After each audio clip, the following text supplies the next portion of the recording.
Resolved as a source of jobs and cultural renewal, technology has proven and is likely to continue to prove a terrible disappointment. Speaking for the resolution, more or less, Peter Thiel. Speaking against, Andy Kessler. Uncommon Knowledge now.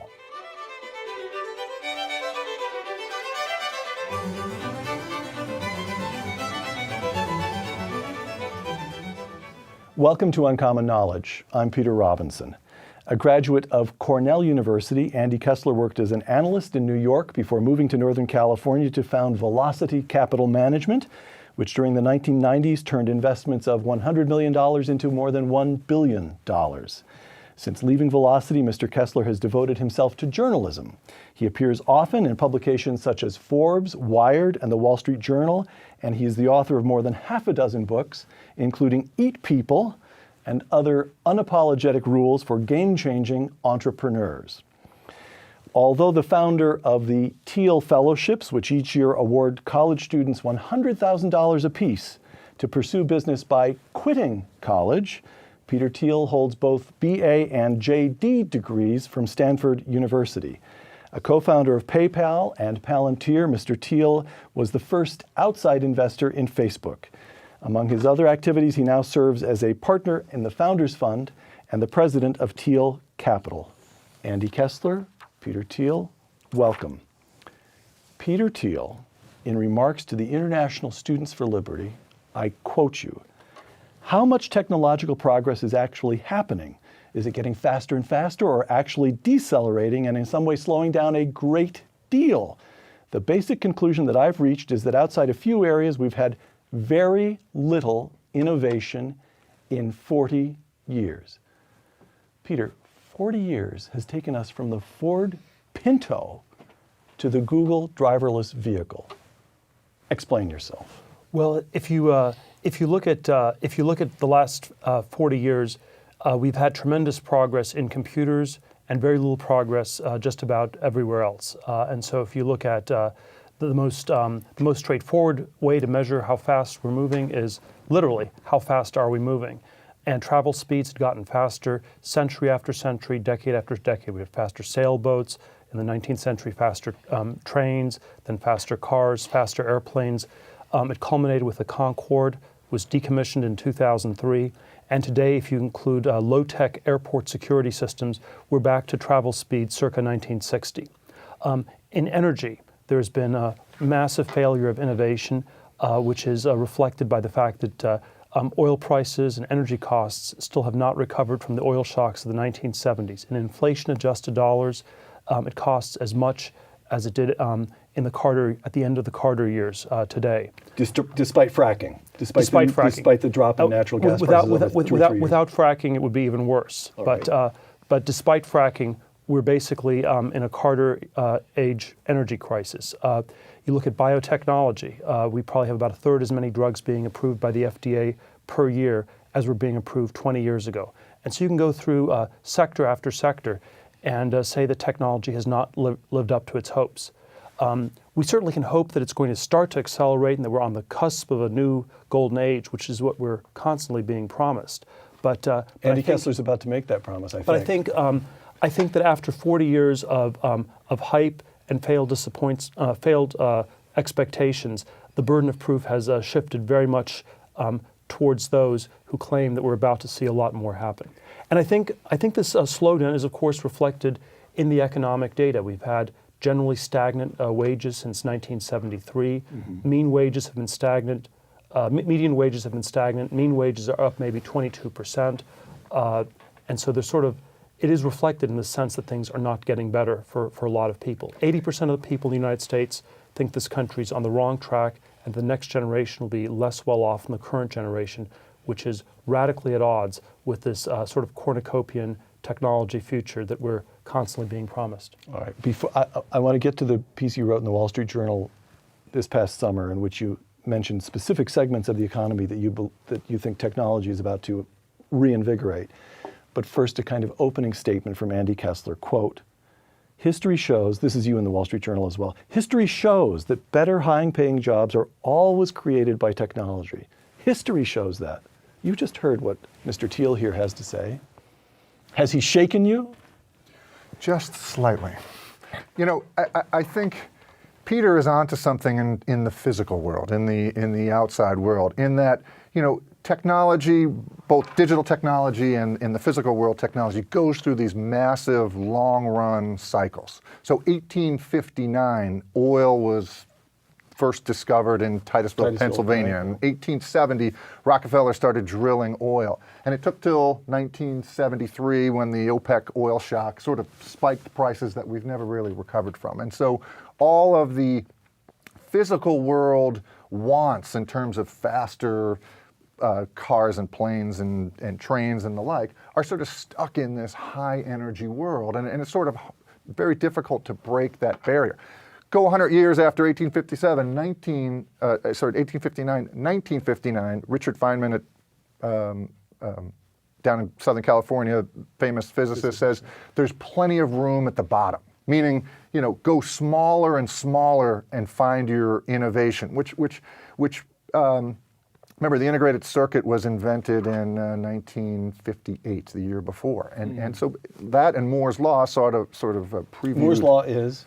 Moore's law says that the transistors and electronics gets cheaper by half every 18 months. Gordon Moore is Was the founder of Intel. And so we are, we're not even close. We're 50 years into that cycle. And you know, I think that the beauty of the digital technology cycle is that it drives productivity. Just like cheaper energy drove productivity of moving people around, moving goods around, set up globalization, and all the great labor-saving devices that we all enjoy today, whether it's our cars or dishwashers or whatever else, where we waste energy to move things around.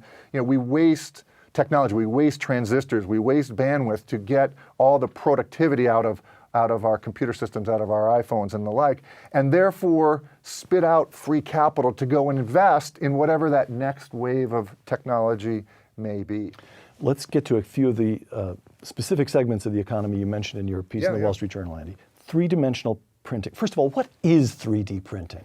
Well, think of a laser printer sitting on your desk that would, scan a piece of paper and put little droplets of ink on it, and you have a printed page. Right. A 3D printer just does it in 3 dimensions, and instead of just ink, it can solidify various materials. And so you can use your Autodesk software on your PC and create a 3D object and hit print, and perhaps print out little pieces of plastic that broke off on the handle of your door, and rather than spend $1,000 to replace the door of your car, go to some shop and say, you know, I need this little thing, here's the 3D model of it. Quote, next year, this is you, next year, we will see the appearance of cheaper 3D printers and the growth of an industry.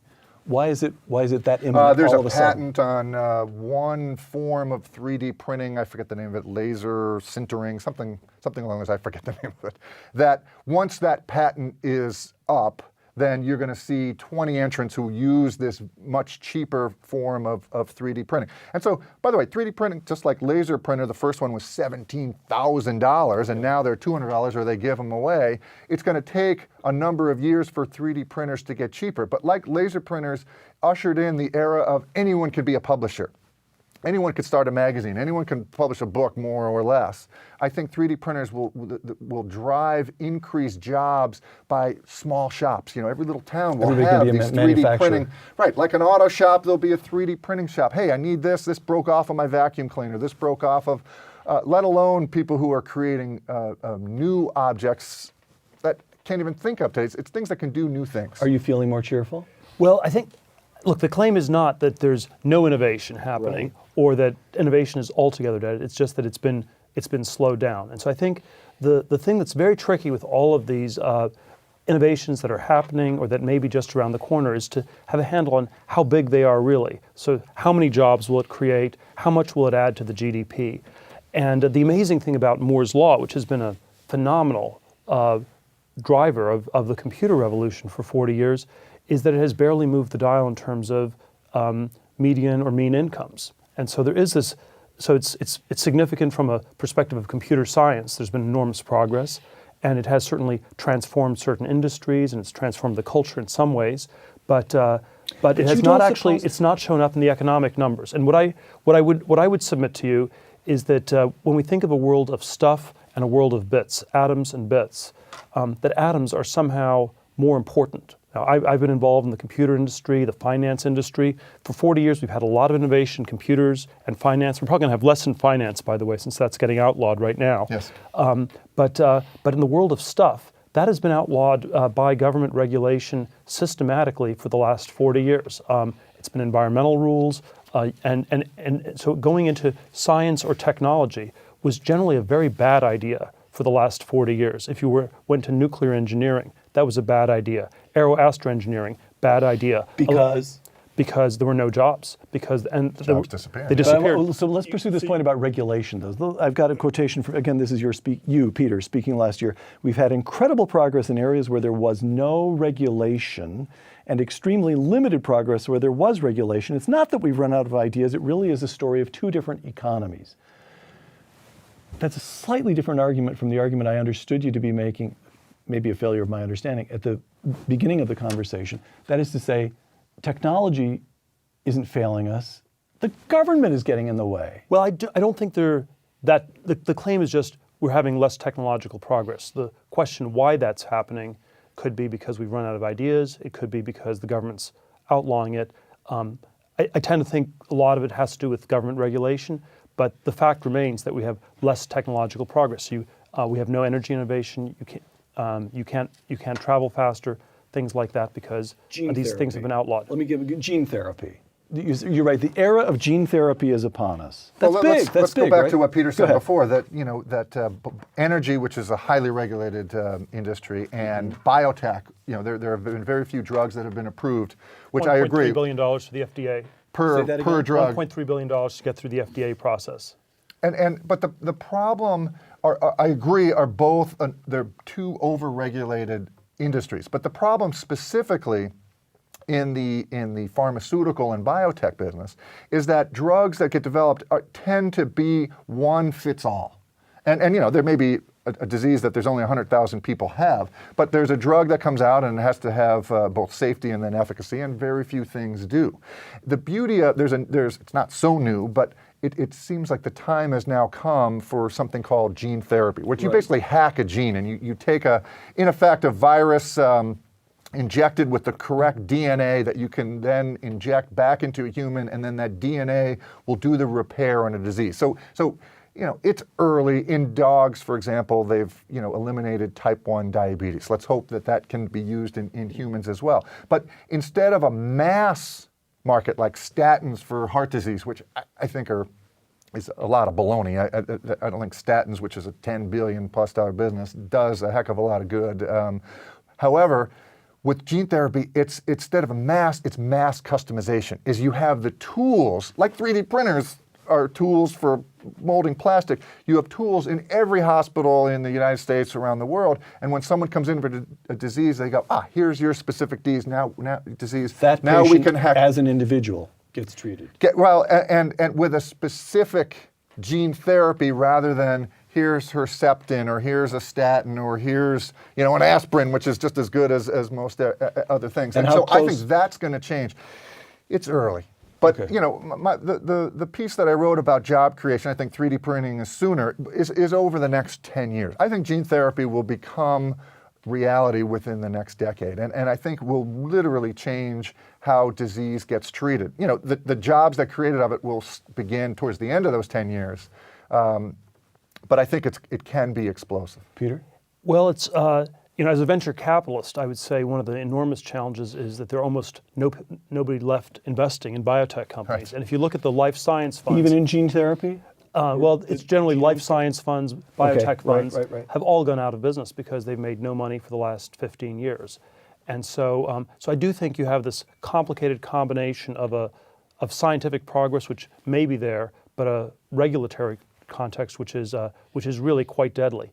And I do think it no longer really captures the imagination of our broader public. So when Nixon declared war on cancer in 1970 and said we defeated by the bicentennial by 1976, 43 years later, we're 43 years closer to the goal by definition, but perhaps As opposed people, to John Kennedy's saying that we would put a man on the moon by the end of the decade, and we did. right, within 6 or 7 years, exactly.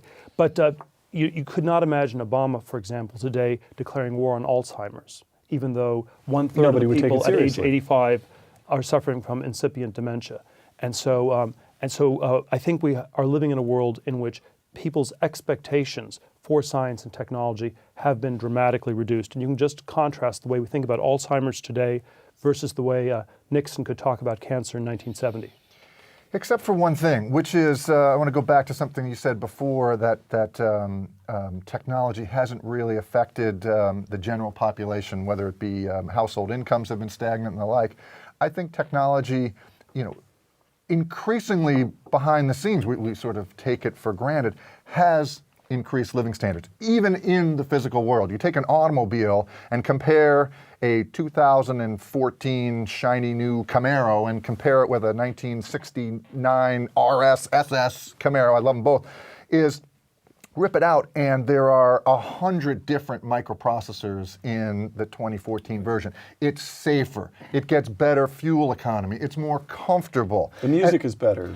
Right, it's Sirius and 5.1 Dolby, poor Ray Dolby just passed away. There's all sorts of innovation that has increased living standards, even if on a real basis those two machines cost the same and therefore it doesn't really show up as, increased living standards. We make all sorts of hedonic adjustments, though, and this is, and if you look at You mean in measuring wages and living inflation, standards? Yeah. But I think the argument normally that I would make is the hedonic adjustment is actually too big. It's sort of a plug the government likes to put in to suggest that it's not printing as much money as it is. Yes, well. And so I think, and I think if you look at things like the gold price, which, I'm not necessarily a sort of a gold crazed about gold, but if you look at that, it suggests that there's been more inflation than people think, and that somehow these hedonic adjustments have consistently been overstated. Yeah, but again, so that's the automobile, so something in the physical world. I agree that for the most part, energy and pharmaceuticals have been left behind. But let's take the automobile. If I agree, it's changed significantly in 40 years, but look at the 40 years before then, and if you compare to Camaro from the late 60s to Model T in the 1920s, that was a bigger change 40 years before from what we've seen in the last 40 years. If you get self-driving cars, I would concede that would be a big change. But that's, again, something that's in the future. There was it's maybe in the future, but there was a piece in the journal earlier this week. Mercedes says within 5 years they're going to have these. We'll see if they're allowed. We'll see. Okay. We'll see if they're allowed the legally. regulatory problem. Okay. It's all blended together. Well, there's another regulatory it's issue. all blended but together. let me go back to Go ahead. healthcare. Just think of laparoscopic surgery and how much different. You had a gallbladder issue. You were in the hospital for 2 weeks. Now you're little chopsticks in a couple little holes. It's fixed, and you're out the next day. Same thing with stents for heart attacks. Less and less people die of heart attacks. There's one big fear is hard job, you have a lot of stress, you're going to die of a heart attack. It doesn't happen. Ulcers are long gone. And so I would argue, and you can't point to any government statistic, I don't believe that can show this, but standard of livings have increased from 10 years ago, from 20 years ago, let alone from 60, 80 that's not the years debate. ago. The debate is whether the rate of why isn't it? increase, is it accelerating or is it decelerating? If you look at life expectancy, it's going up, but it's going up at a slower rate than it was in the early part of the 20th century. But quality life that people are living, let alone. Hold on. I want to come back. One more big segment of the economy. Robots. Andy Kessler, quote, "Robots might bring back some mass manufacturing from offshore, but the real upside is that they can do things that haven't been done before." Right. There's a very a formulation that appeals to the imagination, I'm hoping, of Mr. Thiel here. Can you fill that out? Well, think of the 3D printer comment. It's the same thing. We have robots have been used in the automobile industry for welding and things that are unsafe. But now you have devices that are $20,000 that, in effect, if they're run a couple shifts, are $4 an hour devices. So everyone's scared. Wow, this is going to get rid of workers. And you go, no.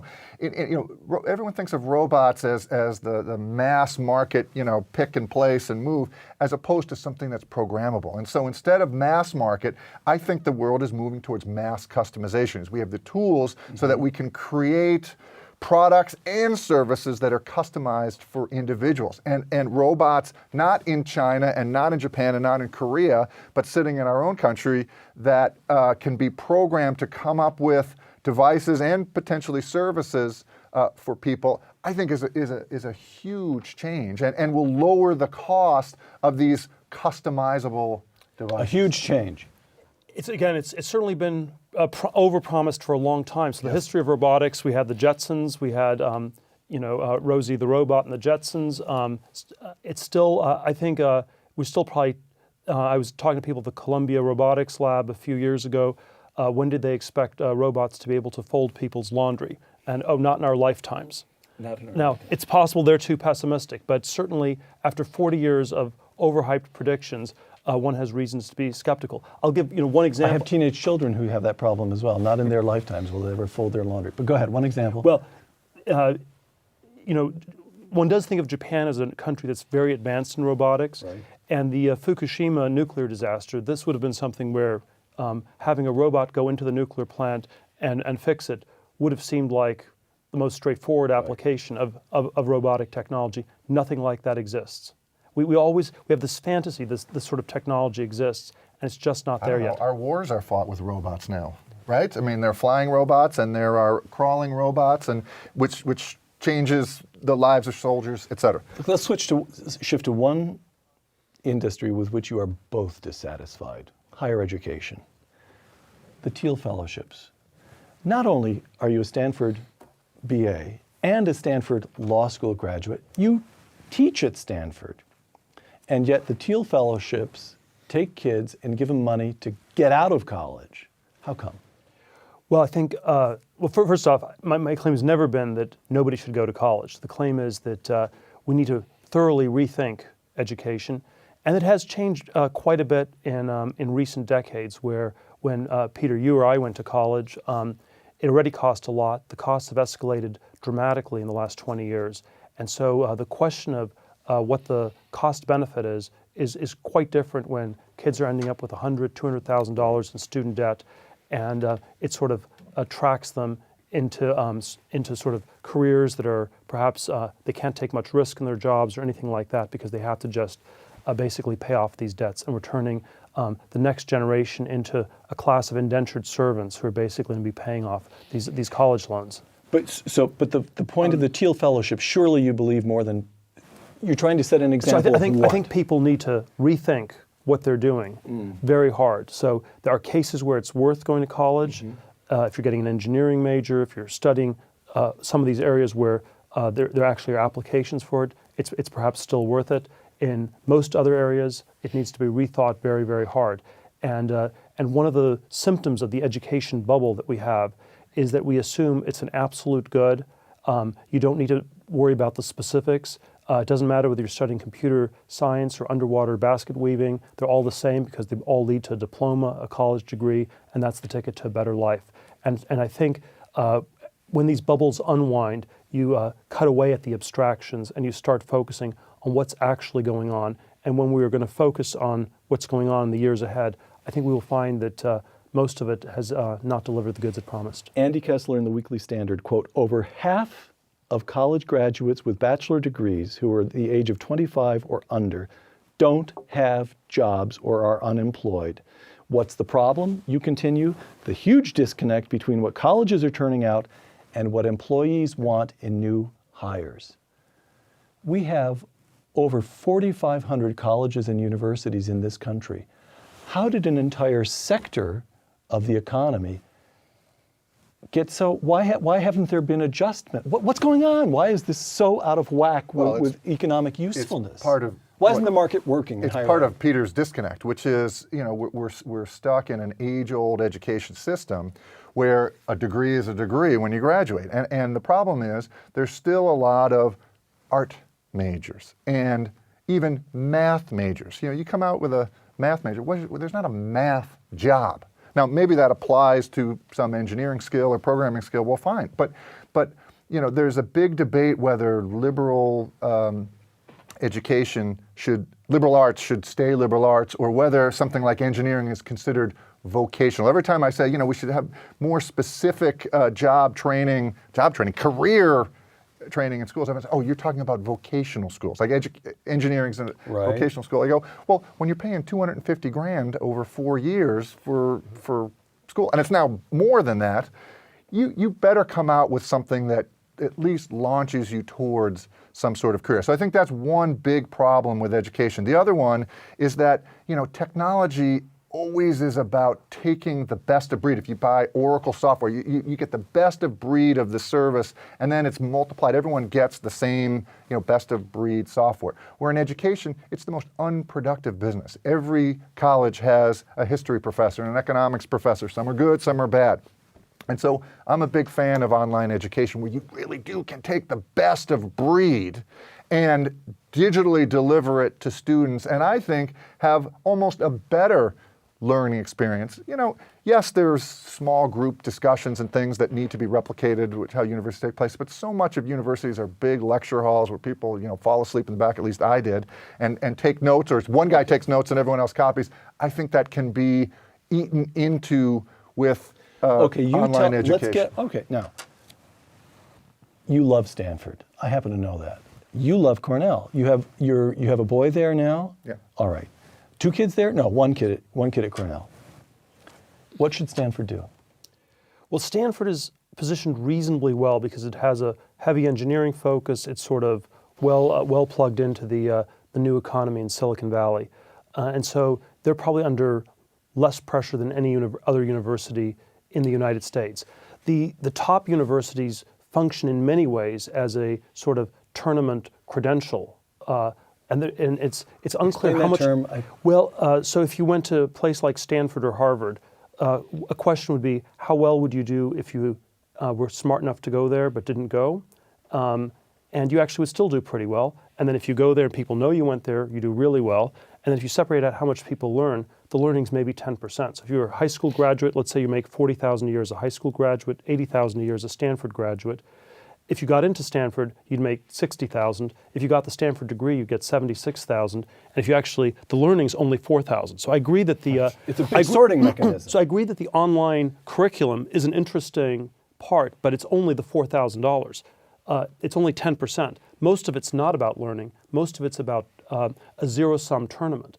And the way you can see it's a zero-sum tournament is that these colleges never want to expand the number of people they let in. What sort of a business is it, which is a fantastic business for 1,600 students a year, but the 1,601st student, that's terrible. The only business I can think of like that is maybe if you're operating a nightclub in which you limit the number of people you let in to make it exclusive. So they are in the business of exclusivity. They're in the business the top schools. And in that sense, education is actually not a positive sum game about learning and information, but a zero-sum game where it's basic and it's basically pitched to the various parents. They're trying to knock out the other kids from other parents and not let them get in. But some of that is a regulatory issue as well, because go to any HR department of a Fortune 500 company, and say, okay, how do you hire people? Do you give aptitude tests to incoming thing? And the answer is no, we're not allowed to give aptitude tests. Well, why not? Well, it's complicated. It goes back to the Civil Rights Act of 1964 and some Griggs versus Duke Energy. It's a long story, but they can't. But who does give aptitude tests? Universities. And so universities, I agree with Peter 100%, are a sorting mechanism. I like the tournament education. Zero-sum tournament. Yes. It's a sorting mechanism. Soon to appear in a column by Andy Kessler. And by the way, a needed sorting mechanism, but if corporations were allowed to give aptitude tests, universities would wither. Yeah, a 15-minute IQ test would not cost you $250,000 to administer. Right. And 4 years of your life. So I, not long ago, was talking to an executive about how he did his searches, and why don't you, and you know the story, it was Stanford plus the Ivies and Cal and a few others. Why aren't you recruiting at Ohio State or little liberal arts institutions, which we all know are very fine institutions in the middle of the country, upper north? I said, look, I'm sure there are very bright people out there, but they're going to have to find me. At Stanford and Cornell and so forth, I can find them. This is the sorting argument you're making. So, so what happens? We go from 4,600 universities as online education begins to unfold to Stanford and Cornell and nobody else? What happens? Well, I think the top elite universities are in the best shape because they have an advantage from the sorting mechanism that exists. I think all the others are going to be under pressure. It's unclear what replaces Top them. universities are in the best shape because they're the top universities, not because they actually do a better job of education. Because that's what people want to. They want to have a credential from a top university because it is an IQ test in disguise. Yes. Right. And you subscribe to that. Well, yeah, but forget about colleges and universities. Let's go to K through 12. This is more, online education is about 8th grade. It's about getting the best of breed to, 7th graders, 8th graders, 12th graders, or 11th graders anyway, before they go off to college, and restructuring how that is done, because that is the most inefficient, unproductive, and tenured. So you get people who mail it in for decades as teachers in the K through 12 system. And you're optimistic that online education will, we have the same problem. Transform K through 12? We have the same problem. Peter's energy and pharmaceutical. It's a regulatory issue. Anything that touches the Well, but this is of course the challenge. That large sectors of our economy are government run, quasi government run, and so if you define technology as doing more with less, Moore's law, more computing power with less at less cost. Education, it's the opposite. We're doing less with more. We're spending more and more money. The quality of the public school teachers has steadily gone down. So you're getting less for more. So it's actually moved in the opposite of it's an anti-technological direction. If you had sort of a diagram and said, the most technological things are the things where there's the most improvement, more for less. Education is at the far opposite end. It would be pretty close to the bottom, yeah. So I'm not even sure how to formulate the question. You guys can help me formulate it. I'll stumble along a little bit, and then you can tighten up the question for me. But you would expect online technology to overwhelm online education, to overwhelm the regulatory obstacles. The teachers' unions. I'm less convinced of that. In 5 years, in 10 years, ever? I think at some point the system just collapses on the higher education side. It's not clear what will replace it, but so this is you're waiting for Eastern Europe in 1989. You're waiting for the Soviet Union in 1991. Just collapse. I think the institutions are not open to reform internally. Oh, really?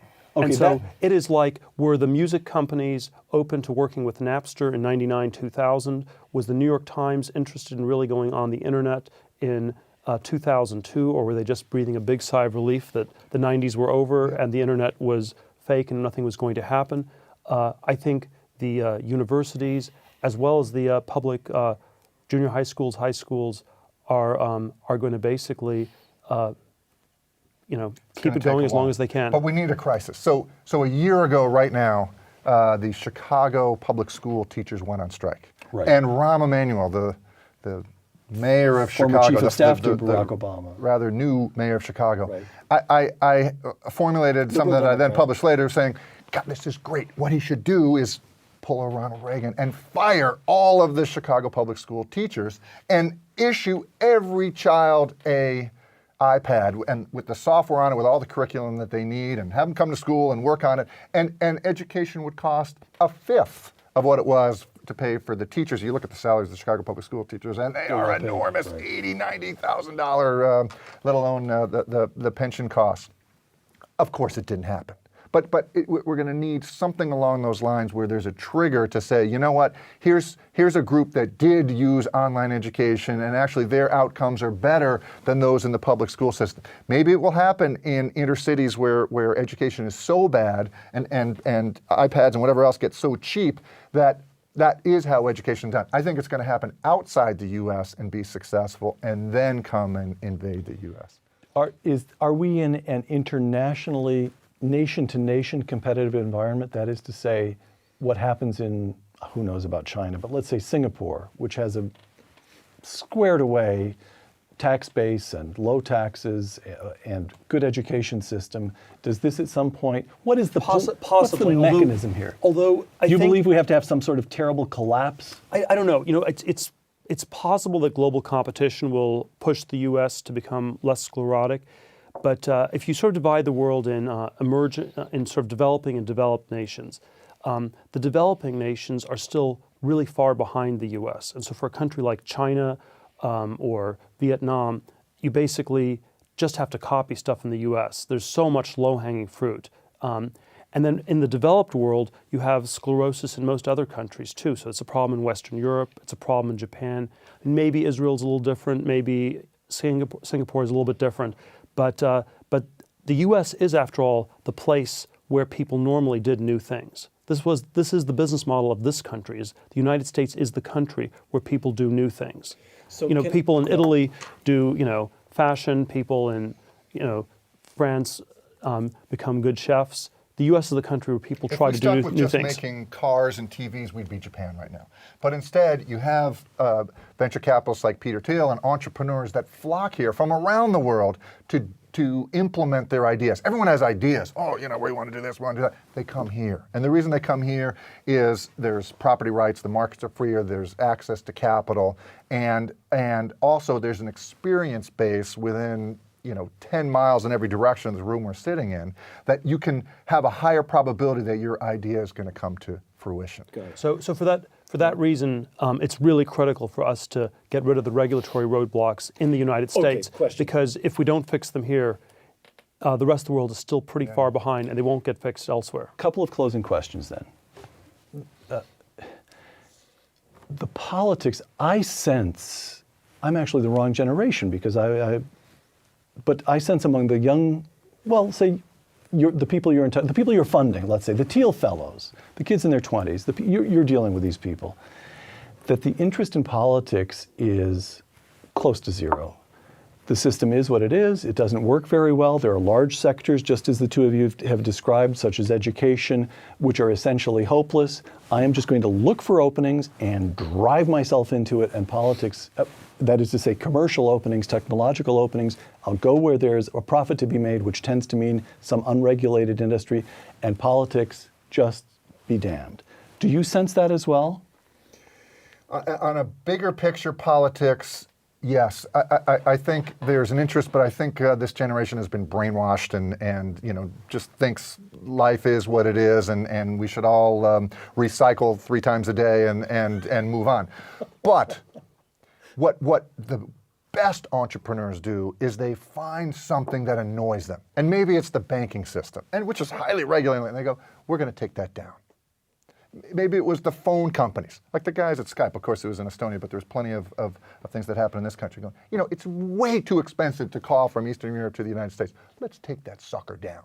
And, you put servers all around and you just bypass it until it collapses. I think the cable industry, it's going to happen. People are unhooking and delivering video over the internet rather than subscribing to the cable companies. Those are the greatest entrepreneurs. Those are the ones that it's not politics saying, that's wrong, I'm going to run for office and change the law about how cable operates. It's, no. We're going to go around them until we squeeze them and strangle them and then move on and That's leave them in the possible in dust. some industries, not in ones where, say, the FDA will charge you infinite amounts of money to get your drug approved. So it does depend a lot on the regulatory context.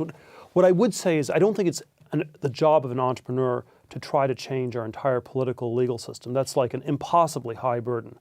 And so you do have this dual type thing that goes on where as an entrepreneur or as someone who joins one of these businesses, you'll try to find something where you can do something. And it may be one of the relatively small spaces that are left that are relatively unregulated.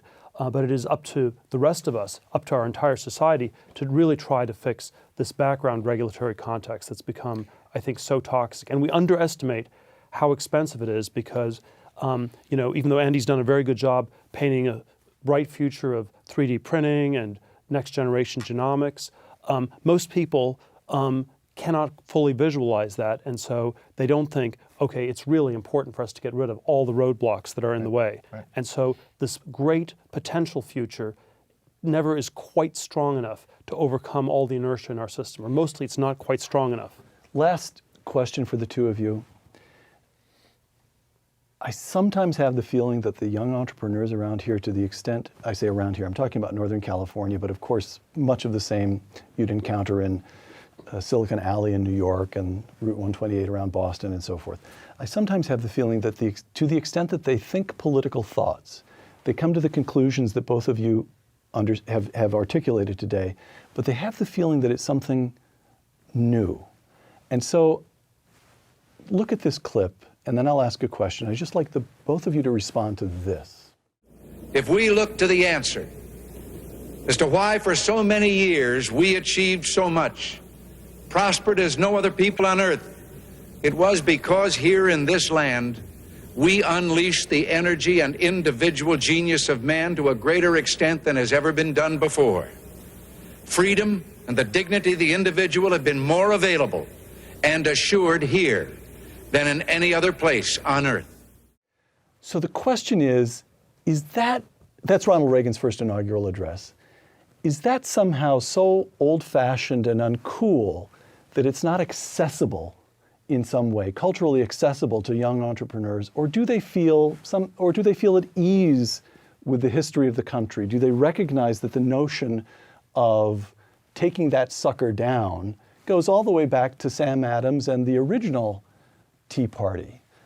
I guess another way of I'm going on and on about the question, but the final formulation would be, we know that David Cameron, the Prime Minister of Britain, engaged in a long and I think in some ways still continuing campaign to rebrand the Conservative Party because Mrs. Thatcher was just permanently uncool. Kids just couldn't accept, the younger generations just couldn't somehow relate to it. So what do you think? Well, I do think there's always this strange generational history where things that happened before you were born feel prehistoric, right? Yes, and you can't quite. And so, kids are graduating from college today were born after the Berlin Wall came down, right? And so, you're. I feel a crick in my back when you say that, but yes, so, true enough. And so you have to always, and so I think there is a context. People don't really know anything other than the context that we have, and most of the system seems pretty stable. Not much has changed in the U.S. in 20, 25 years internally. It's been an extremely stable system. And so people don't really ask too many questions about it. I think it could obviously be much better. It could potentially be much worse. There's sort of a lot of important political choices and questions that are always at least implicit, but they're generally not surfaced. Andy? So a couple thoughts. First of all, I think this generation is much more individual driven, sometimes to the point of self-ego and narcissism and whatever else. But there's an individualism about it. A lot of it is the tools that they have, whether it's Facebook and Twitter, allow them to express themselves and be individual and make decisions in smaller groups. When I grew up, you turned on in the New York area, Channel 2, and there was Walter Cronkite. And whatever he said during the broadcast, I remember what he said at the end of every broadcast. He said, "That's the way it is." And I took it as, and you can't do anything about it. That's just the way it is. Right. Now, who even watches network news except people who are 75 and laying in bed? It's the news is gathered on social media and through many other means, and no one is telling this generation or any of us anymore that's the way it is. I think there's a feeling that people can change. Maybe the bigger picture things in terms of what's going on in Syria and the realpolitik of how the chess pieces move around the world. It's, I don't know, there's someone that does that for me. But for almost everything else, how people live their lives, I think there's a feeling, perhaps false, because they don't understand all the regulatory pulls and they can't use the dishwasher detergent that they'd like to get their dishes clean. It's something that's phosphate free now and everything else that goes along with it. But and so back to Peter's point, I wish there was more transparency in the regulatory choking that is going on, because I think that more than our generation, this current generation really is more individualistic and will drive change. Absolutely the last question. And Peter just gave me a way to set aside questions of statistics, standards of living, median income, and so put that aside. Peter said a moment ago the system could get better or it could get much worse. 5 years from now, better or worse? Andy? In what way? In terms of standards of living? In your gut. Is America a better place to live and, let's say, more technologically? I'm going to say better. I'm going to say roughly the same. It's going to be remarkably stagnant. Really? With cross currents. Some things will be much better, some things will be much worse. So I think we'll see continued progress in computers, continued stagnation, and going backwards on energy. 5 years from this day, let's reconvene. Andy Kessler, the author most recently of Eat People and Other Unapologetic Rules for Game-Changing Entrepreneurs, and Peter Thiel, who is working on a book already titled 0 to 1, which will be published next spring. Andy and Peter, thank you. For the Hoover Institution and the Wall Street Journal, I'm Peter Robinson. Thanks for joining us.